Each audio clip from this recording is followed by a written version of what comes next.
Sugatan ng 6 na katao sa salpukan ng jeep at pick-up sa Maynila. Isinisi naman ang aksidente sa kawalan ng stoplight sa lugar. May express report si Nina Ongpauco. Nagtulong-tulong na ang mga kawani ng BFP at MDRRMO para mailabas ang driver na tumagilid na pick-up na ito sa Maynila. Tumagilid ang pick-up matapos makasalpukan ng jeep sa intersection ng San Marcelino at Jane Nakpil Street sa Ermita. Galing Divisoria ang jeep, nag-deliver ng prutas at pauwi na sana sa Batangas. Sa tindi ng pinsala ng pick-up, gumamit na ng hydraulic machine ang mga rescuer para mailabas ang driver na naipit. Pagdating namin, nakita na namin yung situation po na nakataob na po yung jeep saka yung Hilux. Then sa tulong po nung sama namin si MDRR, in-extricate po namin yung driver po na naipit sa sasakyan.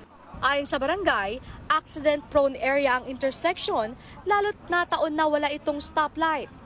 Twice a month, nagkakaroon talaga siya ng aksidente talaga dito. Actually, ibang mga residente panawagan din po dito na sana po magkaroon na sana ng kahit stoplight lang or kahit anong pwedeng maging guidance para sa safety po ng mga vehicle na tumatawid po dito.